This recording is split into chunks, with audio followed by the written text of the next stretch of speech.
Hello and नमस्कार and welcome back to my channel. तर आज आहे होली स्पेशल.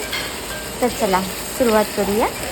सकाळी सकाळी नाश्त्याला बनवले मटार टाकून कांदे पोहे. आमच्या घरात मोस्ट ऑफ द लोकांना होळीचा उपवास असतो आणि ज्यांना नव्हता त्यांच्यासाठी हे मटार कांदे पोहे, कारण माझ्या पोरीला शेंगदाणे टाकलेले कांदे पोहे अजिबात आवडत नाही, म्हणून हे मटार कांदे पोहे. आणि मी होळीसाठी आली माझ्या माहेरी, जिथे माझी मम्मी बनवते गरमागरम पुरणपोळी. हे आमच्या इकडे दरवर्षी बनवतात आणि माझी मम्मी बेस्ट पुरणपोळी बनवते. आणि तिच्या हाताला जशा प्रकारे ती पटापट पुरणपोळी बनवते तशी आजपर्यंत मला कधीच बनवता नाही आली. आणि शी इज द बेस्ट. तिच्या पुरणपोळी अशी एकदम डब्यासारखी टम फुगतात. एकूण एक पुरणपोळी तिने बनवलेली फुगलेली आहे.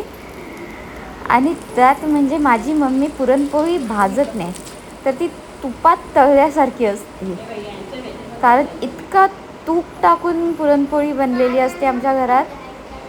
एवढा झाल्यानंतर खातानासुद्धा वरून तूप टाकून ती पुरणपोळी खाल्ली जाते. एवढे आमच्या घरात पुरणपोळीसोबत तुपाचा हे असतो, क्रेज असतो. तुम्ही बघू शकता किती छान पुरणपोळी झालेली आहे आणि खूप डिलिशियस पण बनलेल्या.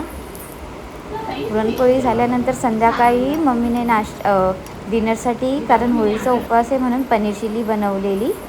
आणि आम्ही सगळेजणं तयारी करून होळीचे पाया पडायला चाललेलो. तेवढ्यात ही बघा माझी पोर कशी बसून ती पाया पडायच्या आधीच जेवायला बसली. किती छान तयार झालेली. आज पहिल्यांदा माझ्या पोरीने नऊवारी लावलेली, जी व्यवस्थित ठेवलेली सुद्धा, गजरा वगैरे लावून प्रॉपर मेकअप झालेली तिची. आणि ती खूप एक्सायटेड होती. जोपर्यंत ती खात होती तोपर्यंत आम्ही थाली तयार केली होळीला न्यायला. आणि आम्ही पोचलो मंदिराजवळ, जिथे होळीची आरती चालू होती. आणि इतका छान वातावरण, इतका पॉझिटिव्ह एन्व्हायरमेंट होता. खरंच खूप मस्त वाटलं. होळी तिकडेच गेल्या मलाही खूप छान वाटेल. तुम्ही ऐकू शकता किती छान प्रकारे माणसं. आणि म्हणजे आमच्या गावात एक गाव तर एकच होळी असते, अशी परंपरा आहे. एका गावाची एकच होळी. ही परंपरा नेहमी आम्ही खूप वर्षांपासून आहे. आणि ही होळी नेहमी आमच्या इकडे मंदिराजवळच असते. पण आरतीच्या टायमाला मी फर्स्ट टाईम पोचलेली आणि इतका पॉझिटिव्ह एन्व्हायरमेंट होता. इतकी छान आरती आणि गावातली लोक.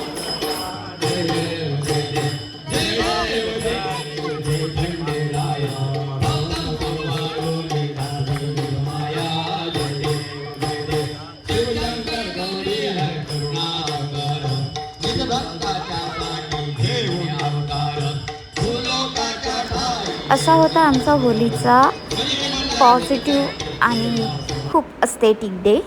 नेक्स्ट डे सकाळी सकाळी मम्मीने मटण, भाकरी आणि बिर्याणी बनवलेली. थँक्यू. Follow for more.